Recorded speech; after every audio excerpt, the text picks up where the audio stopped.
Good afternoon. In a minute, I'm going to ask you to stand up. Actually, turn to one of your colleagues and stare deep into their eyes.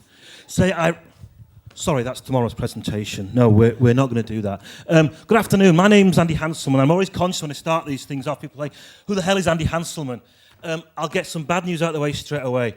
I'm a management consultant. And normally before I tell you that, I make sure the doors have been locked, the windows are bolted down. People think, here's some smart arse who'd start telling us all the things we're doing wrong.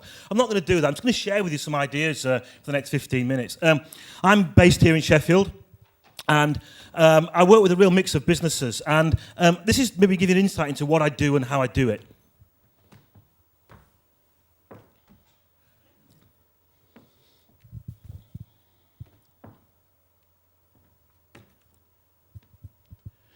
It's usually not quite as subtle as that, but my point is I'm not here to sort of have a go at people. I'm just going to share with some ideas, really trying to build on some of the things we've already heard this afternoon. And the way I'm going to do this is take you through a very simple three-step process called awareness, assessment, action. And awareness is about painting pictures, telling stories, giving examples. And assessment is you just taking a few minutes out to say, okay, well, how do I measure up?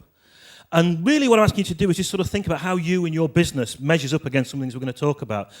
Just a word of warning, how we do this. I often find when I do these things, and I'm sure you've sort of seen it, I find in life there are learners and there are non-learners. Anybody here ever works with me says, oh, you can't do that. That'll never work. In fact, very often when we do this, we can often spot the non-learners in terms of how they assess themselves. There's one extreme, what I call naive optimism. They go, well, we're brilliant at that, we're great at that, we've been doing that for years, okay, Andy, what's next? Another extreme is what I call deep cynicism. Well, you don't understand our company. It's different in our industry.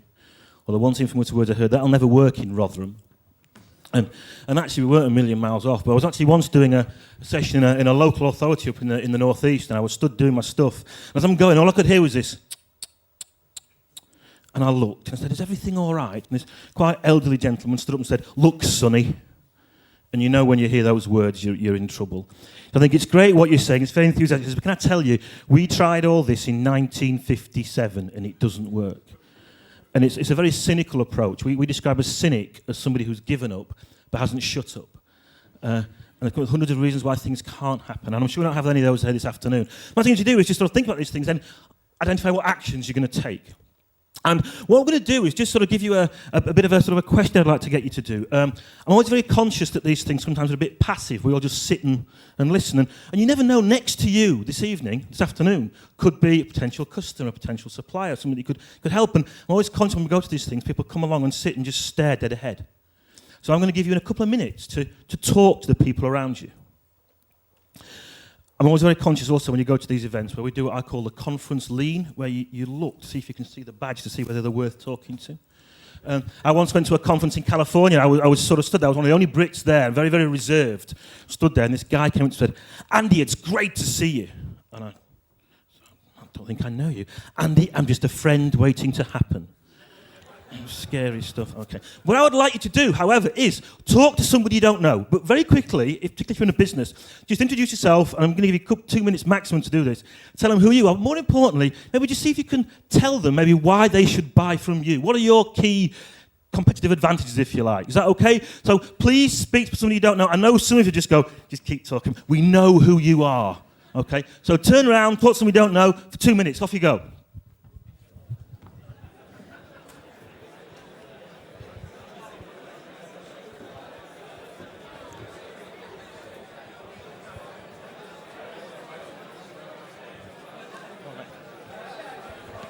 That's 1 minute, making sure everybody has a chance to say something.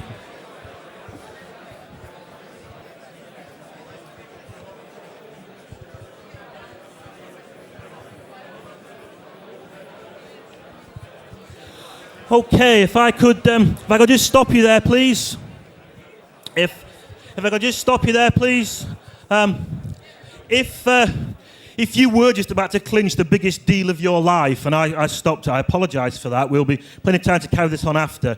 The reason that I don't let it go on too long is I actually did a seminar in Nottingham about 4 years ago, and I got everybody networking, and I got a letter from the couple who'd met at one of my seminars and were now getting married. Their original partners weren't too happy about the whole thing. So What I would like to do now, I would like to stand up, please. I'd like you to stand up. I'm not going to humiliate anybody. Everybody could just stand up. I'd like you to think about what you heard from the person that was speaking. So everybody could just stand up, please. And if they did explain a bit about their business, and they said, this is why you should buy from us, this is our sort of competitive advantage, and you heard anything similar to this, I'd like you to sit down. So I'm not saying they said it word for word, but if they sort of implied any of these sort of things, I'd like to sit down, please. If they talked about, well, it's our experience, it's our expertise in the marketplace, I'd like to sit down. It's okay to sit down. If they talked about, well, it's our technology, it's our innovation, it's our innovativeness, I'd like to sit down. If you don't have word for word, some similar stuff, well, it's our reputation. We've built a great reputation in the marketplace. It's the quality of what we do. We're a quality-driven organisation. It's the quality of what we do. It's our pricing. We're good value for money. If they talked about, it's our personal service. We give great personal service. We really concentrate on our customers. It's our customer care. We look after our customers. It's our flexibility to customer needs. We listen and personalise our experiences for our customers.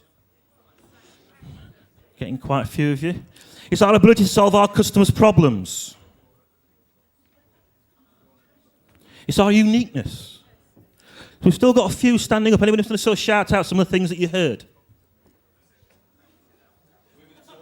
You just kept talking. Okay, well, you guys can sit down. All right, what I'm trying to sort of say here is that none of the things that anybody said is wrong, but consistently we all say the same things. One of the things I want to just very quickly talk about is a thing I call 3D, which is about being dramatically and demonstrably different. And here's a very simple way of looking at your business and the market that you're in. Here's a little way of looking at your business. -1D, you could be worse than your competitors, and it's worse than in the areas your customers say are important. Or you could be 0D, same as good as or as bad as, and that's in the eyes of the customer. I actually once did some work with an engineering business outside Sheffield, and we'd done some customer research on what the customers actually thought. We did actually listen to the customers. And the feedback I had to give to the MD wasn't good. And I went back to tell him, and I said, your customers have rated you out of 10 on product quality, it's about 6, not very good. Customer service, about 4. Delivery performance, I think the most important thing they're looking for in a customer business like you, they've actually rated you 2 out of 10. And he was gutted.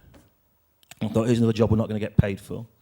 One of the challenges in our game is giving people the bad news to check from them. And as he sat there, he said, what they said about my competitors, Andy? I said, actually, it's very interesting, very similar. Product quality, about 6. Customer service, about 4. Delivery performance, about 2. He went, oh, thank God for that. I said, oh, brilliant, we'll put on your new brochure, so-and-so engineering, only as crap as everybody else. The best businesses, at minimum, are better than. And they're better than in the areas that customers say are important. The downside of being better than is easy to copy. Some of the younger ones won't remember this, but can any people remember when banks used to close at 3 o'clock? And it was 6 o'clock. Headline news that Barclays was going to stay open until 5 o'clock. Do you know what happened within about 5 working days? Every other business, every other bank did the same. In other words, little ideas move you forward, people catch you up. The best businesses, I think, are dramatically different. But even better than that, they're demonstrably and dramatically different. They actually demonstrate their difference. And the example I would give you on that, for example, First Direct. Anybody here a customer of First Direct? Do you rate First Direct? Very, very simple things. I'm sure at the end of the day, First Direct keep their money in very, very similar boxes than the rest of the banks do. But Jill, my other half, rang First Direct up one day to speak to a particular lady. She wasn't there. I said, I'm really sorry, Mrs. White, she's not here this morning. She's back in this afternoon, can we give you a call then? Jill said, yeah. They said, what time would you like us to call? And Jill said, I'm in a meeting till 4:30, 5:30. Anytime 5:30. If we called you at 6:15, would that be all right? Jill said, yeah, that'd be great. They would like us to call you at home, at work, or in the office. I'll still be in the office. And at 5:45 that day, the phone rang bang on. Hello, Mrs. White, I'm so sorry I wasn't here. It was so-and-so from First Direct. Subtle little things that demonstrate they're slightly different. I actually talked to somebody when I first heard about First Direct who, I said, you're telling me 24 hours a day, telephone banking? She said, yeah. I said, what, every day I could ring up? She goes, yeah. I said, like, Christmas Day? She said, yeah. I said, and do people ring up on Christmas Day? She said, yeah. I said, and what happens? She goes, we have a skeleton staff on. We pick up this phone. We say, Happy Christmas, First Direct. I said, and what do people want on Christmas Day? She says, we don't know. All we know here, I'm going, there is somebody there, you know, and the phone goes down. And sometimes the dramatic difference is not stuff that people use all the time, it's there just in case. But why is dramatic difference so important? Well, we're in the age of abundance, and almost in every marketplace now, there's huge capacity and overproduction. There's so much noise. I think the analogy I sort of thought, and I've heard some of this already today, it's a bit like the stadiums, the vuvuzelas, everybody's shouting. And the thing about vuvuzelas, you don't need a great deal of musical skill to do it. It's the same with the internet. Lots and lots of people are just shouting out there. Customers are putting up more barriers. How many people here are ex-directory? How many people here have spam filters? How many people here have the mail preferences? How many people here have Sky Plus? We don't watch adverts. There is greater transparency. I don't need to tell you guys this, but, you know, TripAdvisor. I've never yet been on a hotel's website that says, we offer a great service apart from Tuesdays when Kevin, the manager, isn't in. You know, TripAdvisor. Petrolprices.com. Anybody been on petrolprices.com? This is a great one for those that are interested, not for everybody. You actually put in your postcode, it tells you the price of petrol within X square miles. Some people love it. My father-in-law loves it. He drives miles. You know? It's not for everybody. But the whole thing is about transparency. Customer expectations are rising. 90% of business leaders believe customers are more demanding than they were 2 years ago. And here's an interesting one. A statistic came out recently. The average time that we will queue is 2 minutes, compared to 5 minutes 6 years ago. Expectations are getting higher and higher and higher. There's greater promiscuity. And again, before I just offend anybody here, Gammarelli is a family business in the Vatican who for 213 years have served the Vatican with vestments. A new purchasing director came in and switched suppliers just like that. And the absolute audacity of it was he went with some new kids on the block who'd only been doing it for 20 years. 213 years of customer loyalty up in holy smoke. Trust in institutions is declining. We're questioning a lot more. We ask a lot more, we question a lot more. What's also quite interesting, and you've already sort of seen a great example there from Tom, word of mouth is increasing. We listen to other people a lot more, only if there's something worth talking about. Some of you might have seen this one. There's a guy that spent 60 grand on a Range Rover, complained, couldn't get it dealt with. Parked it outside the dealership in Essex. Sure, many of you will know all about United Brakes guitars. Dave Carroll's guitar got bussed by United Airlines. He put a video on YouTube, got over 8 million hits. At one bit, when you Googled United Airlines, you got his website. It also knocked about $80 million off the share price at the time. So what does all this mean? Well, I actually think that what it means is businesses have got to work harder at building and maintaining trust and define themselves out in the marketplace. Some are doing it by being very, very upfront. But the reality is, it's actually about doing stuff that makes your business stand out. And again, I just like to stress, it's getting stuff that makes people talk about you positively. So what exactly is a dramatic difference? Well, you know, I can give you all sorts of definitions, but it's the stuff, it's a real mix of stuff that makes your business stand out. And some of the sort of things that I sort of see, it's very, very simple. It's about experience, it's about delighting your customers. Now again, when people hear the word customer delight, they start going, oh God, he's been to Disneyland for his holidays. It's one of those seminars. This is not have a nice day. I don't know if you know, actually, somebody told me recently, at the University of Hamburgerology, which is McDonald's head office training centre in Chicago, Illinois, they're experimenting there saying, missing you already. I'm not knocking McDonald's, some would argue, a very, very, very successful business. But our idea of customer delight is about surprising customers with the service you provide. And if I could just say it again, in a positive way. Okay. Very quick example, anybody here heard of Aveda? The global cosmetic brands. Jill, my other half's favourite. You can get it in the top department stores. 3 years ago, we were down in London. We were having a sort of Tommy tourist trip for the weekend. We were wandering down Marylebone High Street. We bumped into the Aveda flagship store. I was mugged. We went in, had a wonderful meal in the restaurant at the back. Jill said, right, I'm now going to go and spend lots of money. You pay the bill. And I paid the bill. The waitress came, gave me my money. Gave her the money, she gave me the change. She came back with my change. She gave me free hand relief. A little sample of one of their products. Right? walked into the store and said, "Do you know they've had free hand relief in the restaurant?" Sales in the restaurant went about 25-30% that particular afternoon. It's not about giving stuff away, it's about making customers feel valued. And one of the downsides of exceeding customers' expectations is that their expectations get higher. And one of the things about listening to customers and interacting with customers for me is this whole understanding of what are our customers' expectations. Are they high or low? Because the best businesses I actually then think build on that and create high expectations. Expectations that their competitors can't meet. And it's about consistently delivering this great service. And often it's just the way we do things around here. It's the culture. And I think we've heard some great examples already about this is the way we do things around here. And one of the things that I really enjoy doing about my job is I go into lots of businesses, and very often you can just sense and feel the culture just by going into it. And I was once doing a seminar just locally a couple of years ago, and I was talking about culture as competitive advantage, and this guy came up to me from an engineering business outside Barnsley and he said, "Andy," he said, "I'm fascinated by this because we haven't got a culture at our place." And I said, "You have?" He says, "We haven't." I said, "I'm telling you, if I came to your business, I'd get a sense and a feel for your culture." He said, "We haven't got one." I said, "You haven't? Because we haven't. Nobody gives a toss at our place." That's your culture. And the challenge very often is to actually work out what's the culture of your business, and it's about setting a clear set of values. Do you actually spell out how you want your business to be? Now, one of the things about values, I don't know if you know, Enron had a set of published values in their 2001 report and accounts, one of which was honesty and integrity. It's not about what you say, it's about what you do. A couple of examples of that. Anybody here heard of Zappos? Zappos is an amazing business in the US, based in Las Vegas, 1.4 billion turnover. It's actually selling shoes online. And they have a core set of values, fantastic set of values. If I could recommend one thing to you, I'd recommend this book called Delivering Happiness by a guy called Tony Hsieh. And I followed Zappos for quite some time, and they're all about creating delighted customers who have a key set of 10 values.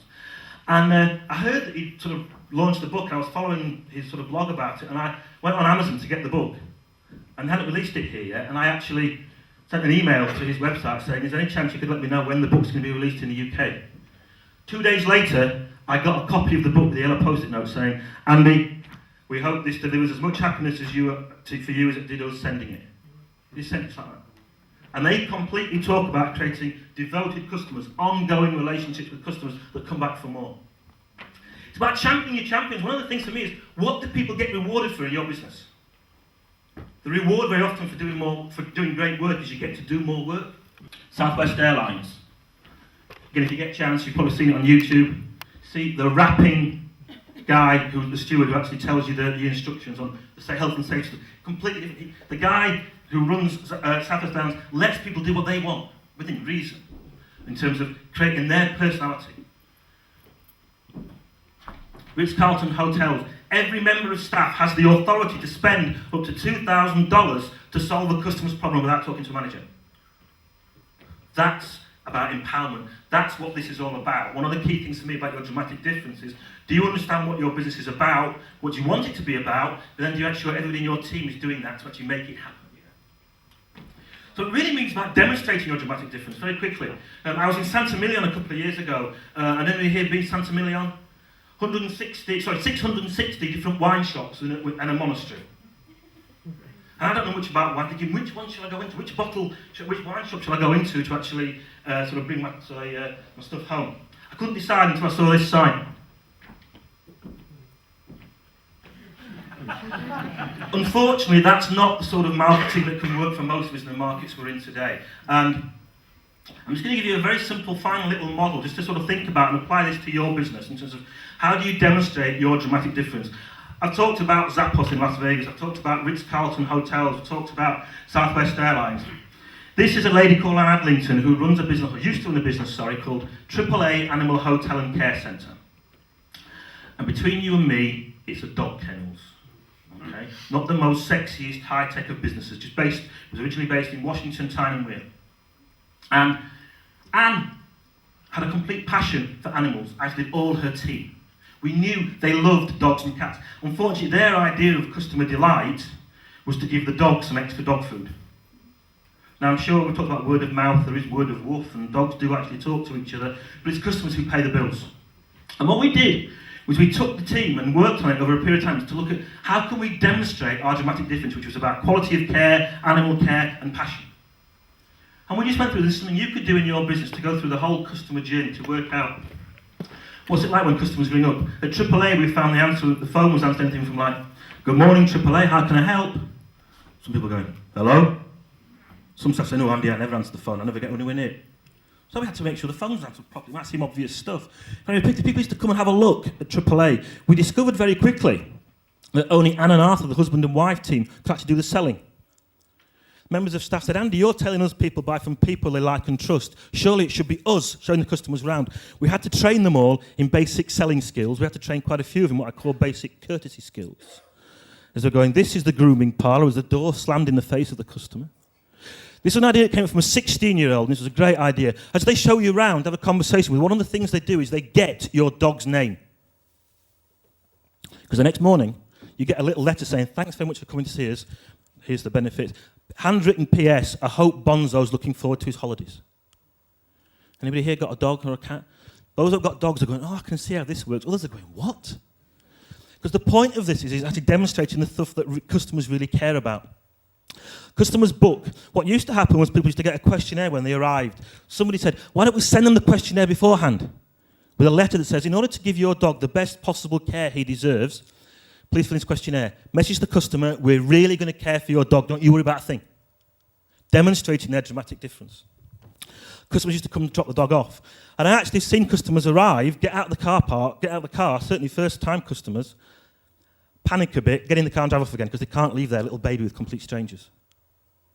So one of the members of staff said, let's make sure that the staff who showed them around last time are there to greet them. And they go through the questionnaire. He likes pedigree chum. He likes his walks at 6. That's brilliant. And this is an idea that came from a 17-year-old. They go, just one more thing. Could you tell us, where does he like to be tickled best? Customer saying, message to the customer, we're really going to care for your dog. Now, that's not necessarily a question you should be asking your customers. But my point with this is actually about building this into the way you do business. Customers, all sorts of things happen. Customers to come pick the dog up. What AAA used to do was used to arrive. You'd say, come to collect Bonzo. They go, yes, 5th kennel on the right down there. And you'd go down there, and all you'd hear was little dogs barking, yelping. You think, my poor Bonzo, I've put him through this. I'm not ever coming ever again. One of the members of staff, again, 18, said, this is crazy. We know when customers are coming. Let's put the dogs in the holding pen near reception. Let's groom, let's make them look great. Customers have to see that. And it's an idea I love. They used to take your car registration. When you arrived in the car park, the camera would spot over the tannoy. They'd say, Mr. and Mrs. Jones here to collect Bonzo. Family would get out, nervous, what sort of a state is he in? As they walk in, the handler's got the dog out. You walk into reception, and there you see the handler with your dog and your dog. And it's alive. We call that a minimum customer service standard, is that it's delivered back breathing. But actually looking far better than before it went in. Customers pay the bill. They fill in a little satisfaction form that asks them to rate out the business out of 5 key areas. Directly behind reception is a big whiteboard with those 5 scores, year to date, month to date. In other words, this isn't just a fluke. This is consistent. Customers go home. They pay the bill. You think that's pretty good. You get home, and amongst your junk mail and your bills, on your doormat is a postcard that says, Dear Mum and Dad, having a fantastic holiday at AAA Animal Hotel Centre. Love, Bonzo. I'm not suggesting that all you need to start doing is sending postcards to your customers. Your challenge is to work out how do you dramatically, what is your dramatic difference, and how do you demonstrate that in everything that you actually do. And I'm telling you now that some of your staff, the people that work with you, they will see what those things are. And actually sold that business to Pedigree Pet Foods and actually created a very, very successful business in the Northeast. So some conclusions. This is about doing stuff that gets people talking about you. I would actually argue if you can't demonstrate you're dramatically different, you're invisible because of the things we've talked about. It's about doing stuff. This is not about the marketing hype. I think it's also to sort of try and finish off with these 3 questions. Do you actually know what your dramatic difference is? What are you actually doing to demonstrate that? And again, maybe what actions are you actually going to take as a result of this to make this stuff happen? Because what we actually find when we do these things, that people can often be divided into 3 groups. There are people who make things happen. There are those who watch things happen. Those that ask what happened. I'm saying thanks very much for your time, and it's about doing stuff. Thanks very much for your time, and missing you already. Thank you very much indeed.